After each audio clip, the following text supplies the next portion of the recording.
Okay, so welcome everybody to our webinar for today. Apologies for that very slow start. We're now all here, and in terms of today, I'll just say a few words about Leadenhall, and I'll try not to bore you too much on this. But I think most of the people on this call we know personally, so you probably don't need a long conversation about us. But we've been going 10 years this year, which is amazing, and we've been focusing on coaching, leadership development during that time. And we started off in the city, but we now have 45 coaches around the world, from the US through the UK and Europe, all the way over to Asia and Australia. And we're very proud of that. So we can now deliver coaching on the spot around the world.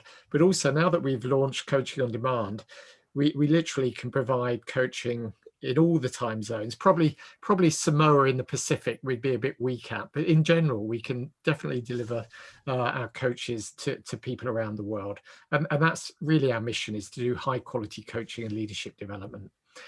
Today we're going to keep it short and sweet. Actually, we normally do breakouts, but given the size of the group today, I think we can have a good question and answer session. So we've got myself just introducing the topic. We've got Adrian speaking pretty shortly, and then we'll have a question and answer session at the end. And we, because we've got a nice sized group, it'll be great to have conversations with everybody about this topic. In terms of this topic of leadership, this is quoted quite a bit, that there are 15,000 books on leadership, and you would wonder why we need any more. But since Adrian has actually just brought out the third edition of his co-written book, Leadership, and it's been entitled No More Heroes, we thought, well, that would be a good title for our talk today. And we know this leadership story. Back in the last century, it was the great man theory, definitely about men. We then, we've seen all of the different ways of leading: situational leadership, servant leadership, authentic leadership. The question is, what's going to be happening with leadership as we come out of the pandemic? Is it the same themes that we saw before the pandemic? Are we going to see acceleration of the issues? Or are we going to see something different? And so that's really the purpose of today's webinar and conversation. In terms of heroes, I thought a bit about, well, why do we need heroes? I think we're probably all interested in this because we all have them, and they perform a purpose in our life, whether it be our sporting heroes, or whether it be our business heroes or our political heroes, or our religious heroes. And looking at this topic, it seems to be that heroes perform some kind of role around inspiration, around archetypes of ideal behavior. And of course, they often find it very difficult to live up to that ideal behavior. There are views that it's a parental nurturing figure, that from childhood we need some kind of figure in our lives to lean on. And so there's an urge to have these people as figures in our life. Maybe they reveal our missing qualities. Maybe they're our saviors. There's a view that they uplift us during difficult times. Maybe, interestingly, they validate our worldview. The heroes we select really are a projection of our own views embodied in a person. And of course, great heroes solve problems, and for many of them, they deliver justice. Martin Luther King, perhaps. So there's a real need for heroes. And actually, as human beings, and when we meet our heroes, we kind of realize they're actually ordinary people. So here's a bunch, and I put it on the Eventbrite, of people. I'm not sure whether they were ever heroes. Maybe people like Jack Welch, maybe Richard Branson still is to many, Lee Iacocca, people like this, Philip Green. I'm not sure whether he was ever a hero, or that bloke on the left. But certainly if you think of the archetype of these guys kind of represent, they are pretty obviously male. And I'd like to say I've got nothing against men, and particularly older bald men. They can still do it. But male, alpha, competitive. There's my daughter's getting some stuff off the printer. They're competitive. They're very much top down and personality driven. Many of them are larger than life. I don't think many of them allow rivals. and many of them are bigger than the company, or certainly think they are. And there's a charismatic element here, and there's a narcissistic element here. And the question is this changing? I mean, here's another bunch of guys who are very much still doing it. You know, they're male, they're alpha, they're competitive, they're larger than, in fact, they look just like the other lot. And so there is a question mark about how quick is this changing. Having said that, we do have some change. And, you know, here's the number of female CEOs in the Fortune 500. Still not enough. But if I look back to when I was developing my career back in the 80s and early 90s, this was not happening. So it's happening, not fast enough, but there is change. There is something happening.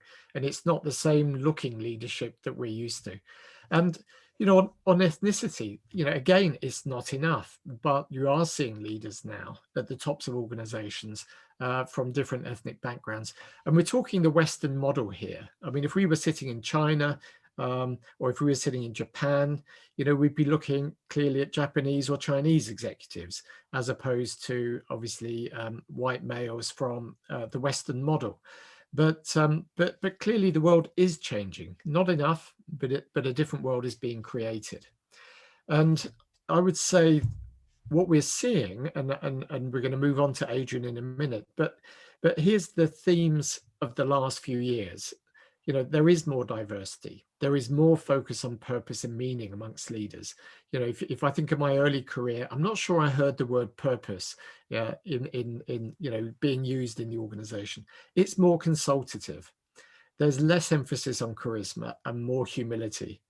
There's more importance on the team. There's more vulnerability being shown by leaders, and more emotional intelligence, awareness of self and others. There's more transparency. Again, we could see more, but there is more than there ever used to be. More empathy and compassion. The whole move to stakeholders rather than shareholders. More emphasis on technology, and more able to respond to change, and less focus on the status quo. During the pandemic, and again, I'm going to send this set of slides out to everybody. And I'll also be sending out a PDF of Adrian's book. So all of you here will get a copy of Adrian's book following this meeting. But some people felt their leadership had been lacking during the pandemic. You know, there's a quote here from the City and Guild survey. Having said that, another survey in the US saw an increase in the profile of leaders, particularly in terms of their honesty and transparency and their levels of communication. There's been a few spectacular missteps, the recent KPMG example, telling staff to stop moaning. But there's definitely been a change in how leaders have had to work over the last year or so. So here's the final summary of this stuff. The pandemic's made command and control much less practical. Supporting people through difficult times has required empathy and showing empathy. There's been increased communication, despite the fact it's been via Zoom and Teams and all the other web conferencing technology. Technology itself has become more important, understanding technology, being able to master technology and to innovate around technology. Employee engagement spiked during the first lockdown. I think it's still higher than it was, but obviously this last lockdown in the UK has been particularly difficult. But there is evidence of fatigue, increasing stress levels, and concern about mental health. So we're hoping with the vaccine that we're going to see the Western world emerge from lockdowns and this year see increased activity. But the question is, what's going to happen with our leaders and leadership? And so to help us with that, we have Adrian, who's going to speak in a second. I think everyone here will know Adrian or of Adrian. Most of us will have bumped into him over the years. He's clearly a professor of psychology and has doctorates from both Oxford and London. He's phenomenal in terms of his output, 1,300 scientific papers, 95 books. And as he said to me before this meeting, there's no money in books. So, you know, I think that's an interesting thing. He's still writing books, but there's no money in it. And he did get HR Magazine's Lifetime Achievement Award in the HR Most Influential Hall of Fame. So That's Adrian for you. I'm going to be working the slides, and I'm going to hand over to Adrian. Thank you very much, Chris. Should we do my show-off slides first? If I can have the next one. My wife calls these three my so. These are some of my books. As I have said, there's no money in books. Why do I do it? It's a mystery to my wife and my son. I think seeing your name in a different typeface must be the only real thrill. I'm doing proofs at the moment. So there are some of them. The next slide shows that I go into a place called the real world. Do you see Goldman Sachs and The Economist? Do you see the person, at least the emblem between Goldman Sachs and The Economist? This is my top client. I hope you recognize who that is. That's Her Majesty the Queen. I requested a knighthood instead of a fee, but she declined that offer. Next slide, please. Some more showing off. Okay, so what I'm going to do is talk a little bit about the future work, leadership, personality of successful leaders, and the lessons of derailment and failure, and end off with talking about charisma and humble leadership. So let's look at the next slide. I am skeptical about futurologists. I always say if you're coming near to retirement and you're quite good on your pins and you want to make a bob or two, go and become a futurologist. You can scare the hell out of people, make them all excited, charge them a lot of money, and by the time the future arrives, they'll never know how wrong you were. This was 1995, the predictions for 2005. The paperless office, we still talk about the paperless office, 2000, 20-hour week, etc., etc. I was on a big, very serious committee of people in 2000 predicting the world in 2020. I'm not going to show you of our 20 predictions, I think 2 of which have come true. What I'm saying is, we're trying to think about a post-COVID world, a post-Brexit world. We're trying to make sense of the future. It's very difficult to be certain in any ways, although I think we can make some observations about the new world. Next slide, please. I think here are some of people's worries. Many tasks, whole jobs, whole sectors are going to disappear because of COVID. Some people talk about young people being very different, less motivated, Generation X, Generation Y. Most jobs will be threatened by cheaper third world employees working from their homeland. It's all very well working from home like this on our computers, but of course we can employ people now on the other side of the world. I know a number of organizations, all their IT people are in third world countries because they're so much cheaper.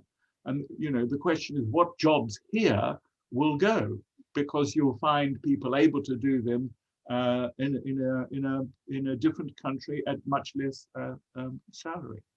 And of course, then there's politics and regulation will destroy our industries. People are generally worried, and you can understand that. Next slide, please. I think, we've talked about disruptive innovation.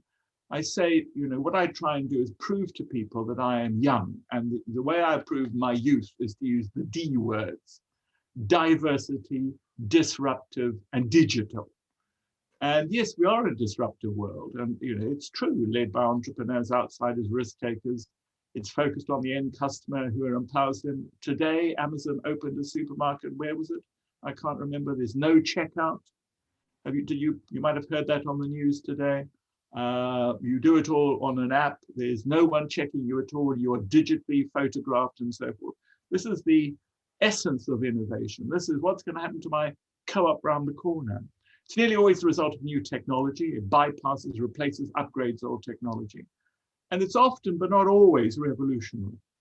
So the D words, disruptive, digital, diverse, mean a changed world. Next slide, please. There have been lots of theoretical predictions about mega trends, population. Some of you know all this. Populations are aging. Economies will return to steady growth. Can we go back, Chris? Let's have a few minutes on that one.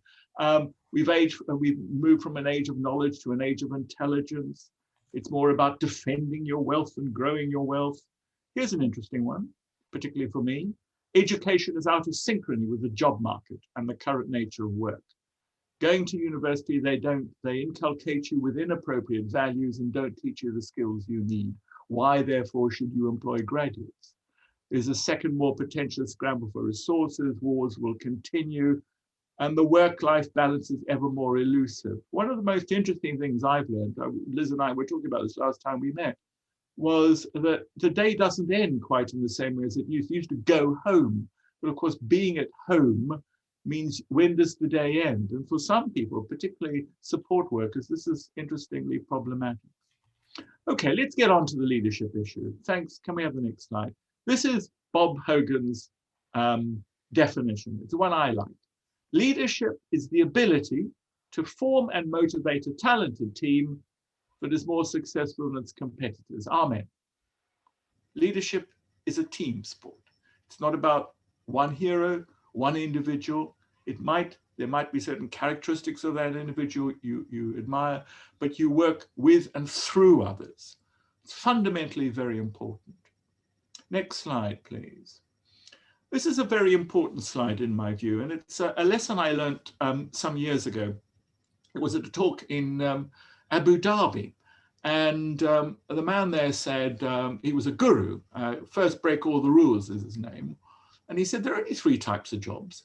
There are technical jobs, supervisory jobs, and strategic jobs. You get hired for your technical knowledge. You go to university, you learn stuff, you come up with skills, they select you, you go into the job, and you do well. So they promote you to supervision, to managerial. You don't start as a manager, you don't start as leader, they don't hire you as a leader, they hire you for your technical skills and hope, maybe, that you have the skills that go with it, that you can be promoted into managing people and you have those skills. And then, of course, if you've got those skills, then you get the sexy jobs, you get strategy. The great problem for many organizations is taking a very good, they select you for your technical competence. You are a skillful auditor, actuary, dentist, accountant, airplane pilot. You have skills, and then the reward for having those skills is say, okay, you do it so well, go lead these other people doing it. You lead them. Without what? Without education? The next slide is my model, if we can have that. Thank you. You'll see this is the book that you're going to get. It's based on a very simple model I devised with two colleagues. It's the idea that you do three things at the same time. You keep the show on the road, that's blue. You deliver the results, you sell the product, whatever it involves, you keep the customer happy. You motivate the team, and you do a bit of strategy, all at the same time. And that's why it's difficult, particularly if you're very skillful technically. It's nearly always, and let's be sexist about it, it's usually men, and it's about being in a numerate industry. It's lawyers, it's accountants. The lawyers are verbal, but it's accountants, it's engineers. Very clever, very skillful, technical people who chose to be technical, who revels in their technical skill and ability. And then one day they say, you're so good at it, run the show. And they don't know what to do.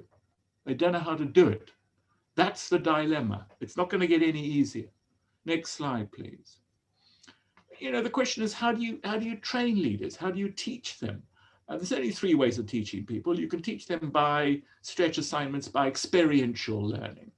Here's a trick I do with people. I was doing a very long 4-hour seminar the other day, and I said, now I want you to imagine this. I want you to imagine that your organization says they're going to abolish the training department, and they're going to save the money and give it to you. So we're going to give you 10 grand and 2 weeks every year to develop your leadership skills. All you've got to do is write me a letter explaining what you're going to do, what results it will have, what skills you will achieve, and how it will benefit the organization. If you can persuade me, my 10 grand is well spent, I'll give it to you. You know yourself, you know your abilities, you know your needs. What experiences are you going to have? What are you going to do? You're going to go to Harvard for 2 weeks? Are you going to sail around Cape Horn? What experiences are you going to have? Are you going to choose some educational courses? Are you going to do this? Are you going to do slides? What do you learn from slides? Can you teach somebody to swim from slides? Can you teach someone to play the piano from slides? Can you teach management from flip charts? Of course you can teach ideas, and they're very important, but what can't you teach? And then, of course, there's the personal stuff, the coaching and the mentoring. Fundamentally very important. Fundamentally very important as you go along. So how do you develop managers? How do you develop leaders? What have we done in the past? Maybe we've done too much educational and not enough experiential and personal. Will that change in the future? Probably. Can we have the next slide, please? And I suppose the question depends on what is to be trained, about the individual, and the time frame involved. So how are you going to invest on developing leaders? You know, some people say, I was working on this today, what you see is what you get. Here's personality. This is a model I've developed. I don't think personality changes much over time. I think we would like to believe that, but I don't think it does. And we know that some personality characteristics are very predictive of success. Conscientiousness is very predictive. Adjustment, that's resilience. That's being able to cope with stress. Curiosity. We know, we have data that these characteristics predict success. But of course, there are other factors as well. There are other very fundamental factors which play a part in determining leadership success. Okay, can I have the next slide? I'm going to talk about two things in some detail. This is the work of Drive, is the work of, I blocked on his name, Pink, Daniel Pink. And he stole all his ideas from two psychologists called Deci and Ryan, and they've been very powerful characters in the psychological world. And they talk about motivation. You know, when I go into the real world and say, oh, you're a psychologist, what they want to know from me, apart from, you know, their personal relationships, is how do you motivate people? What's the secret of motivation? I do a whole course on money and motivation, extrinsic motivation. And what Drive says, this is Daniel Pink's book, All Ideas Stolen, but he acknowledges them. It's very simple. He said, at the essence of motivation, and we want motivated people, we want engaged people, resilient people, all those things, what do you have to do? What can you do as a leader? And the answer lies in the 3 bullet points at the bottom. He said 3 things. 1, give people as much autonomy as you can. Now, one of the things about working at home is that we've got a lot more autonomy. We don't, where we work, when we work, how we work, is more up to our choice. Some of us have more choice than others. But giving people choice, time of day, who they work with, is a very powerful motivator. Next, the idea of learning new things, of mastery, of using your skills is very exciting. That I can find out what I'm good at and do it all day. I can play to my strengths. That's motivating. And to do better by ourselves in the world and give ourselves purpose. Chris talked about this earlier. You know, do you believe your organization does some good in the world, that you make some sort of contribution to somebody? This is the essence of the motivation that people need, and the essence of those who understand in a leadership role how to motivate people. You can pay them fairly, pay them equitably, but after that, pay and conditions are not going to have much effect. It's this that makes the difference. Now, what I want to go on is talking about why leaders fail and derail. You know, the man from KPMG and his statements that got him into a lot of trouble. One of the things I think this COVID crisis has revealed is that we know what our leaders do more. This is being recorded. You know when your leader has contacted you.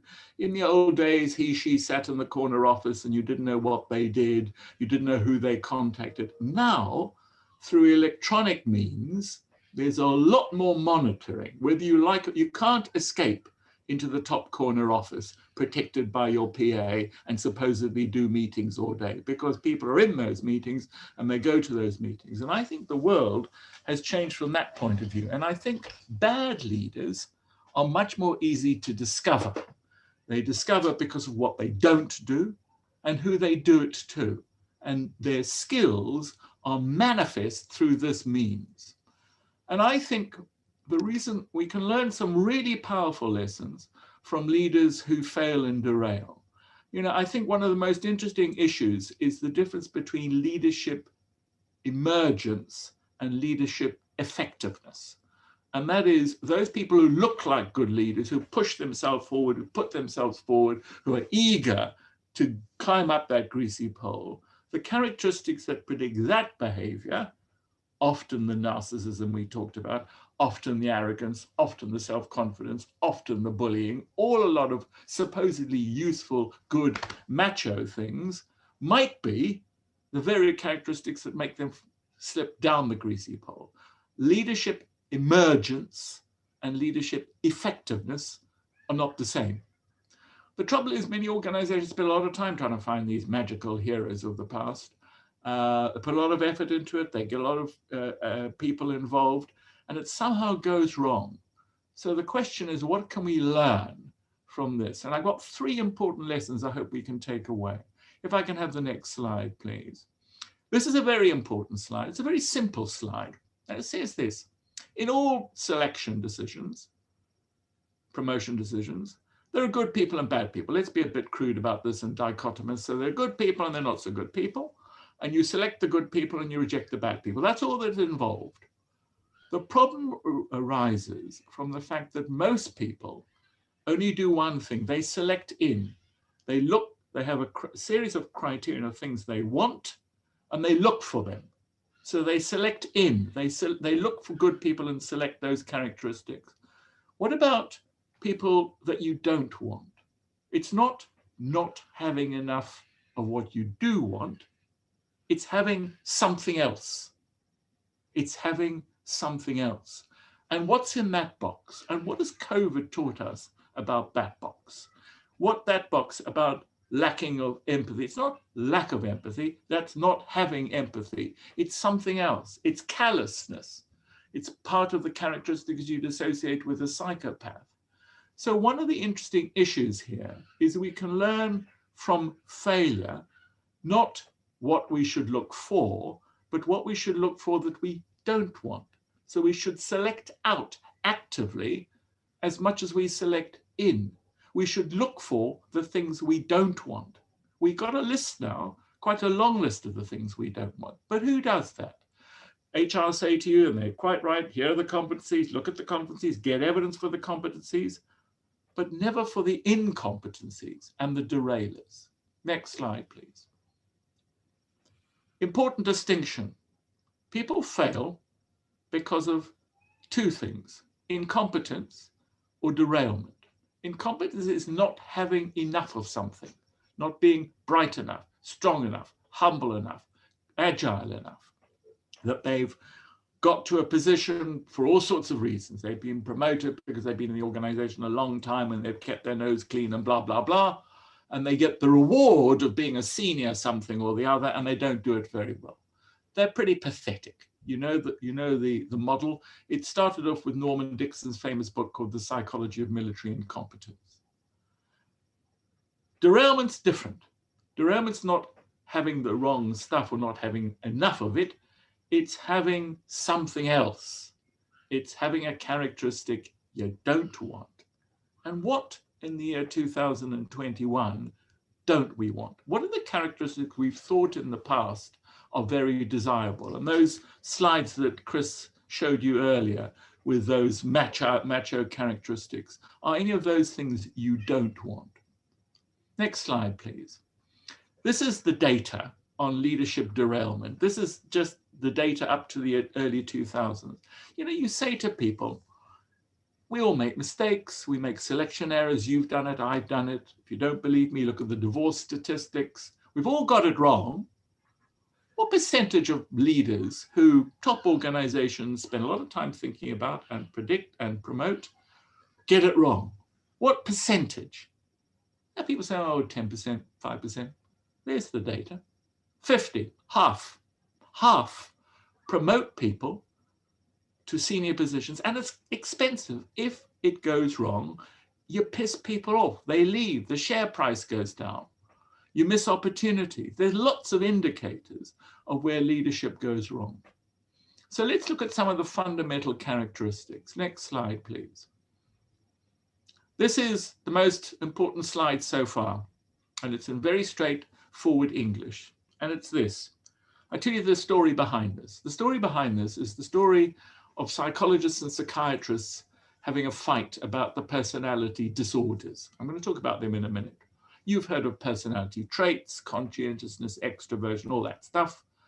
You probably haven't heard so much about the personality disorders, unless you're a fan of the Hogan Development Survey. The psychiatrists talk about the personality disorders: psychopath, narcissist, schizotypal, borderline, OCD. Those are the personality disorders. And the problems they've had is a problem that we psychologists have as well. It's classification. It's where you can't classify or diagnose people very well. It's called comorbidity, that you're both this and that. So the story goes, people said to the psychiatrist, what underlies all these problems? What underlies all those who take on and are promoted to in the hope of good leadership? Why does it go wrong? What is it they don't do, can't do, won't do? And the answer is three things, and these are those. One, troubled relationships. Can the person, can the leader establish happy, healthy relationships at work, out of work, at school, at university, in their neighborhood, at their sports center, with their friends? Can they do they understand what it means to work with and through others? Remember the definition. And you can get this data very easily. You can get this data by phoning up people he or she have worked with or for. That's why 360 is so useful. Can the person do relationships? Do they understand the business? Yeah, some people have a fewer network than others. You might be quite introverted. You might have a few close friends. It's not the size of your network.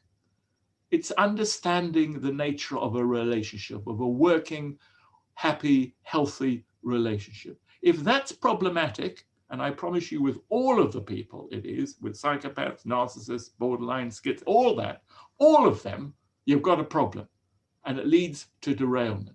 So it's a social skill issue.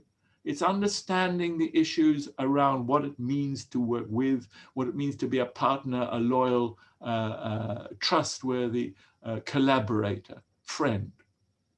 Two, do you understand your strengths and weaknesses? Do you know what you're good at? Do you play to your strengths and weaknesses? Is your self-image accurate?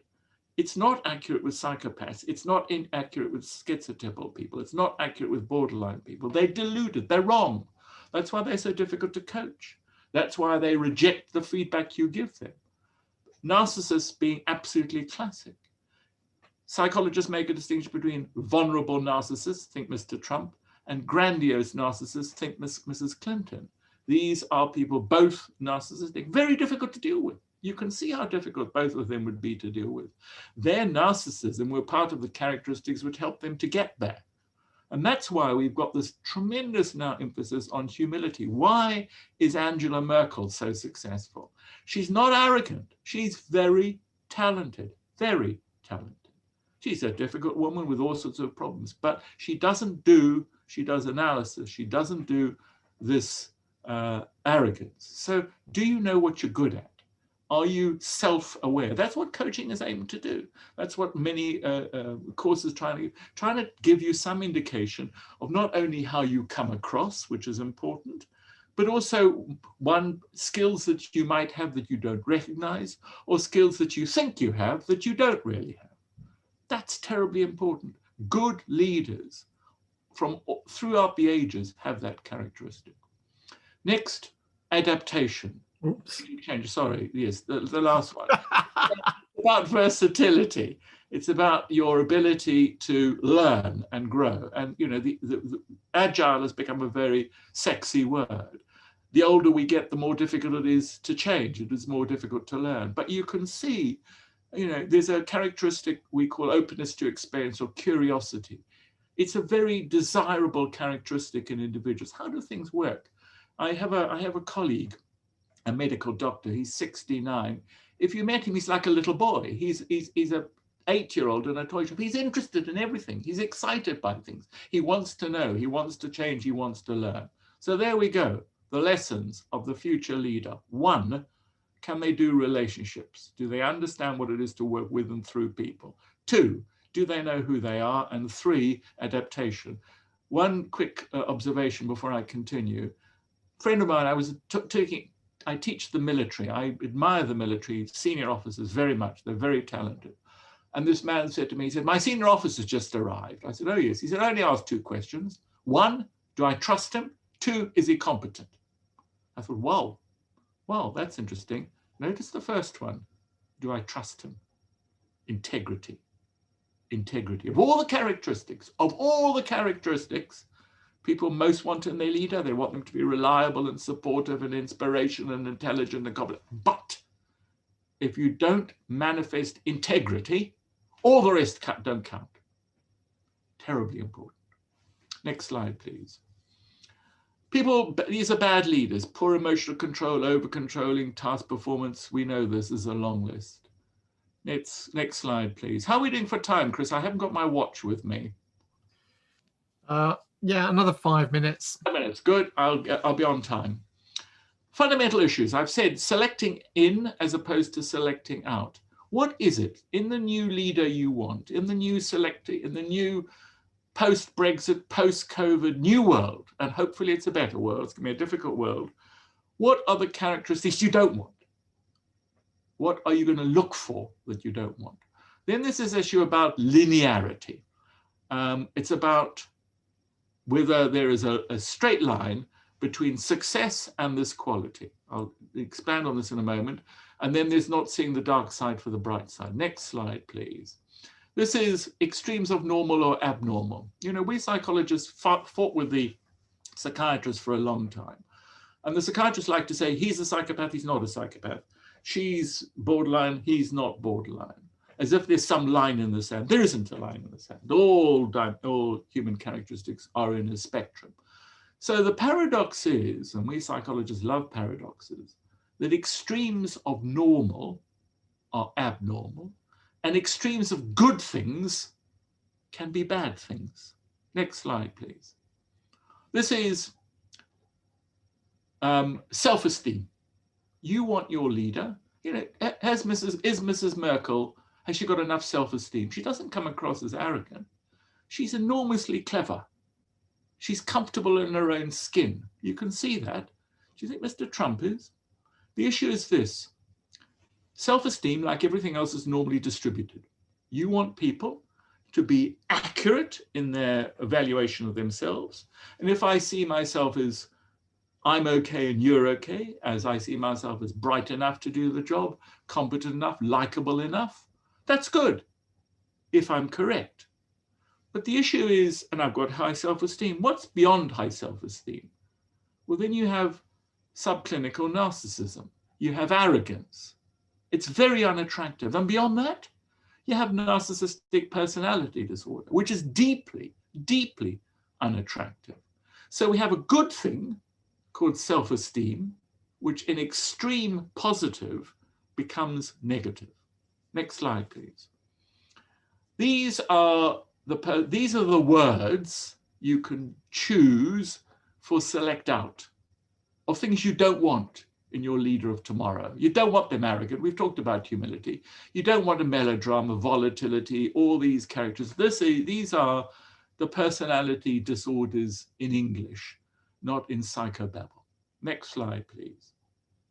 This is, some of you might know this is the Hogan Development Survey, the HDS. And this is the charismatic individual. Let me spend a few minutes talking about charisma. One of the things I've enjoyed doing is getting into a routine, sitting here writing books. And the BBC has been replaying some old programs. And at 11:45 for the last, I think, couple of weeks, they've had a wonderful series on charisma, on the meaning of charisma, in ancient leaders and modern charisma, looking at the positive and the negative of charisma. And of course, now we are having some questions about the charismatic leader. There's a wonderful book. I'd recommend a number of books, apart from the one you're going to get from me. There's one called Snakes in Suits, When the Psychopath Goes to Work. And there's a rather good book by David Owen it's called In Sickness and in Power. And he looks at very famous political leaders. He looks at, LBJ and Tricky Dicky and Churchill, showing how many of them had very significant problems, medical problems and psychological problems. And some of the major problems they had was the problem of charisma, because we are attracted to charisma. I have met a few people, as I said to the Queen, I don't like name droppers, but I have met a few people who met Mr. Clinton, and everyone said the same thing. He electrifies the room. I met Mrs. Thatcher. She was not charismatic. My God, she wasn't. She was very impressive in all sorts of ways, but she wasn't charismatic. Blair was charismatic. Obama was charismatic. Perhaps is. Is there a downside? What do we mean by that? This self-confidence, this bold, and some of these characteristics are what the psychologists now call the dark triad. If you want to Google something which is really rather interesting, Google dark triad: psychopath, narcissist, Machiavellian. It's very easy to measure.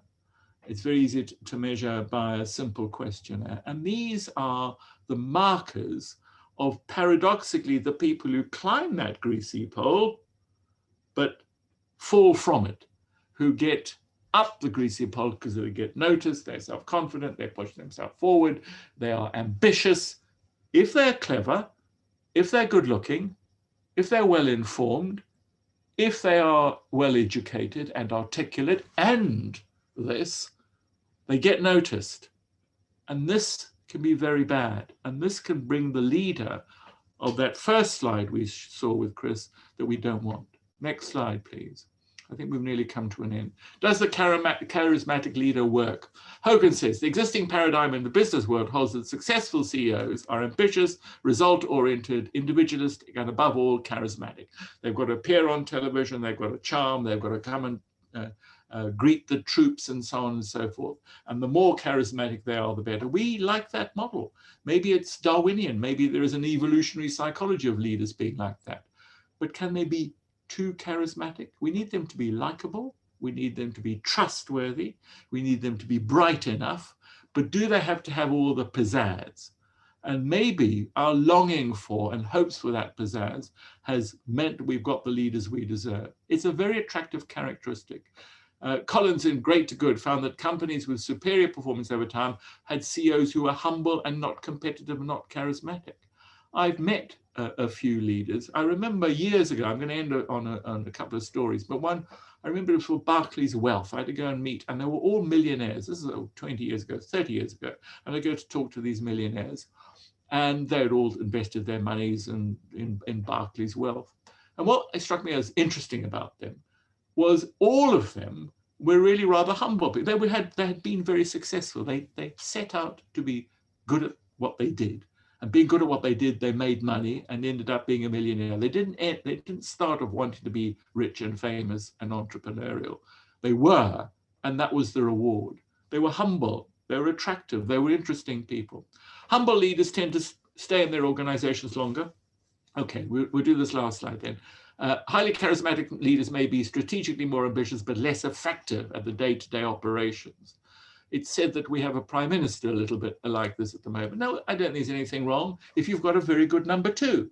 I'll do the strategy, you do the management. However, you need both of those skills. Get promoted because they spend their time politicking and networking. I'm very interested in networking. I think it's very important. My wife says there's only one letter difference between networking and not working. But she's wrong. I think to be a successful leader, to be a successful manager, you need to network. You need to network in your industry. You need to network in your sector. You need to network your people. I think that's important. But it's the way how you network and why you network. And this idea of competitiveness, ambition, and narcissism, the thrusting sort of characteristics that we've thought of as in our leaders, this may be a time past when that's appropriate. Humble leaders tend to focus on team performance and guiding their employees. Notice the words we and I. Count the personal pronoun when you listen to the leaders and working through and with people, which is why I think we're going to see a lot more women. I don't want to be stereotypic about this, but women appear to be much better team workers, much more cooperative, able to work with other individuals. Elective leaders are more modest. They're willing to admit their mistakes and share their credit and learn from others. I remember as a lecturer, what impressed me was the lecturers who said they didn't know, but they would find out, or they would try to find out. I don't think humility is a sign of weakness. I think humility paradoxically is a sign of strength, and we're taking some time to learn this. I've nearly finished. High levels of humility lead to higher rates of employee engagement, more job satisfaction, and lower rates of turnover. Beware, it's not fake humility. Next slide, please. Is this this is a slide. Okay, I haven't got time to go into this. It's a very interesting. Let's do the last slide. Chris, I think that's it there. Leadership is not a fashion affair. There's evidence good leadership looks like as the world changes, leadership style develops. Chris was wrong at the beginning. There are not 15,000 books on leadership. There are 70,000 books on leadership. And the question is this: personality is important for understanding leaders, their potential and successful derailment, selecting in and selecting out. Let me leave you with that message. We want to start again. We want to learn something from COVID. What is it we want to look for we don't want? What should you select out in the next time? Leadership is a journey, not a destination. It involves learning constantly. There's a move away from a certain type of hubristic, narcissistic, bullying and dominant style of leadership to more humble empathy. We know that. Don't mistake humility for weakness. And don't also mistake this very British sort of, oh, I was terribly lucky to win the Nobel Prize, that sort of humility. That doesn't work either. And there's much more need for a diversity. I think as a pale, frail, stale male, it's difficult for me to talk about diversity, but I don't use the word diversity. I use the word heterogeneity. It's homogeneity, we're all the same. Heterogeneity, we're different. And what we know is this: we know that we like to be with people who are like us, who eat our food, worship our God, speak our language, see the world in our way. We all do that, that's fine. But it leads to groupthink, and groupthink is not a good thing. Diversity, heterogeneity, people who come with a different perspective, a different set of values, can cause a bit of rupture, but this is the world. We live in a more diverse world. We live in a more diverse world, a more disruptive world, and a more digital world, and we can learn from that. So there we are. That's me done. I'm happy to take any questions, observations, critiques. Is there anything you want to sum up with, Chris? No, I've really enjoyed it, and it's gone into lots of interesting areas that I find fascinating. But let's open this to the floor. We've got some time to chat to Adrian. We're open for this conversation as long as we need. I realise that people may have other commitments around now, but feel free to ask questions.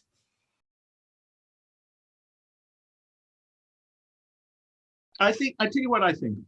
We know what introverts, let me tell you the theory of introversion in 1 minute. What defines an introvert? Well, it's about ADHD. You've heard of ADHD.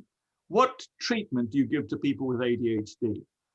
You give them a drug called Ritalin. What is that drug? It's a powerful stimulant, okay?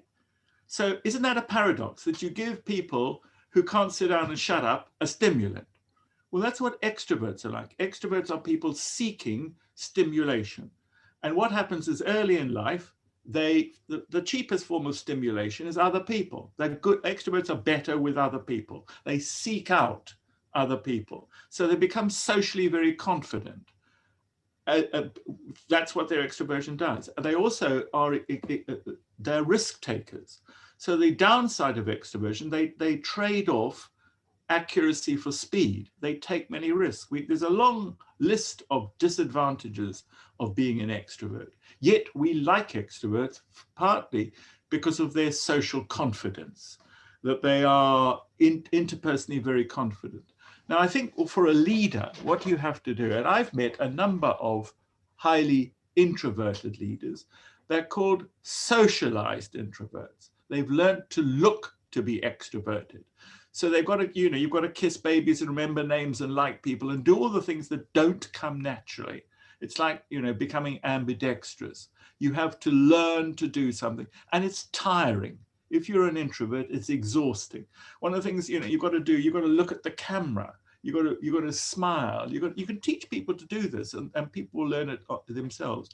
As a consequence, I think the introverted person has to come across as looking more extroverted, which costs them. It costs them exhaustion, and it's not necessarily natural. And so initially it feels inauthentic. Now, what happens is, of course, introverts will be attracted to certain jobs. They'll be attracted to technical jobs where people aren't involved, which is why there's always the problem of promoting a technical expert to a managerial leadership role, because you've got a classic introvert who likes dealing with convergent thinking and the solution to problems. And suddenly you say, well, go run these people, go run the department, go learn the skills of management. And the skills of management look like being extroverted. So I think, admitting there's nothing wrong with introverts. People think that they're shy, and they're shy because they're inadequate and they know there's something wrong with them. And that's what we have. We have the view of the introvert as somebody who is missing something. It's not true at all. The data would suggest, in fact, many very successful leaders are surprisingly introverted. I'll give you one example. Rod Eddington, who's written a foreword in my book, from British Airways. Very charming man. He would, you'd meet him in the street, he'd remember your name. He was quite strongly introverted, but he learned at an early age the job requirement was the person bit, was working with and through people and give them your time. And it's costly. You can use it more sparingly. And of course, it's not we're introverts or extroverts, we're on that continuum. And there will be people who will be strictly introverted, and that will be much more difficult for them. And maybe the cost of high leadership is too high for someone who's very strongly introverted.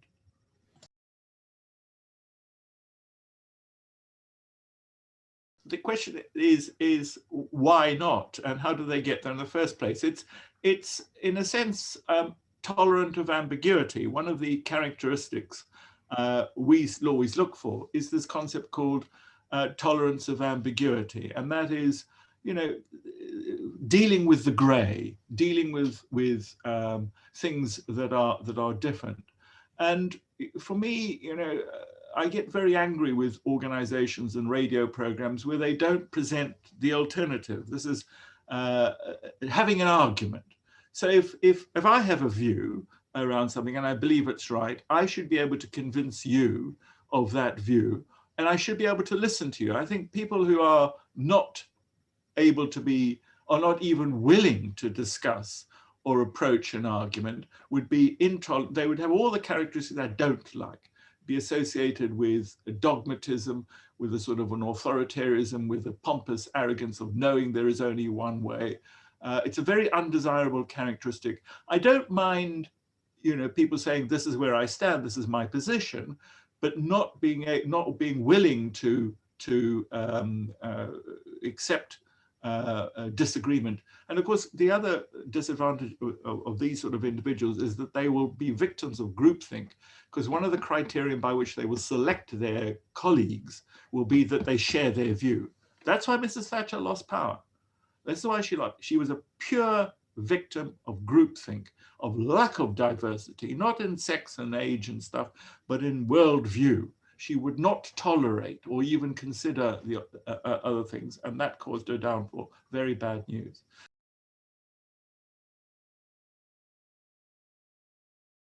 No, I think that is a good question, because we feel that being humble is being vulnerable. That if I say I don't know, that you should know. You're a professor, you should know everything. And I don't know. I say I don't know, but I can look it up. I think vulnerable. I don't want to have vulnerable people. That's vulnerable people are people who are not resilient. One of the characteristic one looks for, that is good adjustment, able to take pressure, and to take stress. That's what resilient is. The opposite of neuroticism, which is people prone to anxiety, depression, hypochondriasis, etc. There is stress at work, amen. There's a lot of stress at work. It's a different type of stress. We all get stressed. It's how frequently we get stressed, chronicity, and how deeply we get stressed, acuity. Vulnerable people get stressed more. We have to be very careful about vulnerability. I don't think humility can look like vulnerability. It isn't. I think it's the opposite. I think you have to be strong to say that you're weak. You have to be confident about things, to admit that you don't know things. So for me, humility is nearly always a sign of strength, and we admire it in people because we know where their strengths lie, and they say, I'm not any good at this, I can't do this. So beware of vulnerability, but seek humility.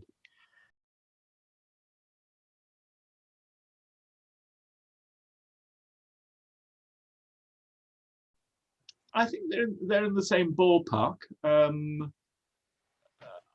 I think the opposite of tolerance of ambiguity is authoritarianism. Is seeing things as black and white, and seeing things as good and bad. I think it's sometimes Hofstede that calls it uncertainty avoidance. He talks about cultures being uncertainty avoidance. I currently work in an organization which is very uncertainty avoidant, that they are very cautious. They're very cautious, which means they're very slow on the uptake. They've missed opportunities. So experiment, I think, is a characteristic which goes with tolerance of ambiguity. It's not quite the same. But again, I think, it's part of the disruptive nature of things. Can we do things differently? Can we experiment with this? Can we play? Can we try and do it another way? And if you sack everybody who's, on the one hand, you have people like Sinclair. Do you remember, are anyone here old enough to remember Sinclair and his funny little scooter thing? He was the opposite. Yeah, he was the opposite. He experimented too much, as it were. But I think trying things out and having a department, in one organization I worked for, there was somebody on the board whose job was to be a sort of a jester, to contradict people and challenge them to try and do things differently. And I think, there's a clear line between always doing things differently, trying to turn things on their head all the time, and resisting it. So it's a desirable characteristic to have in a group, someone who takes that role.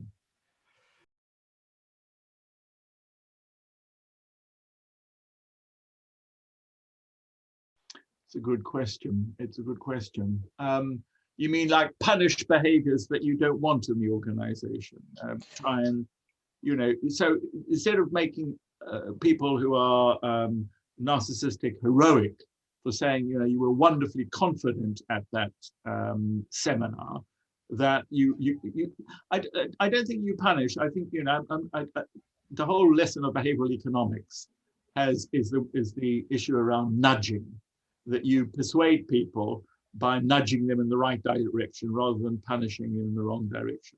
So I think to make heroes, to make local heroes, to have an organizational team or hero who do things in the right way is the best way to do it. So the things you don't want, rather than ignore them or punish them, well, you do ignore them. What you do is you find the behaviors you want, people express that, and you make them into local heroes so that people see that is the model, the future model of what we want. That's the best I can do at this claret hour. Okay, look, I'd like to wrap this up now, but I'd like to thank Adrian for what was a very interesting and insightful talk. Really enjoyed it. And we will be recording this, so this will be up on YouTube within a few days. We'll be sending out the slides. We'll also send out Adrian's book, The Leadership No More Heroes, so you get a book for free. And thank you very much for the engagement. It would be, I reckon we could do another 20 minutes, but I know we've all got to go and have our tea I've had my kids come in here collecting stuff off the printer. So thank you very much, everybody, and see you soon. Thanks, Chris. Bye all. Thank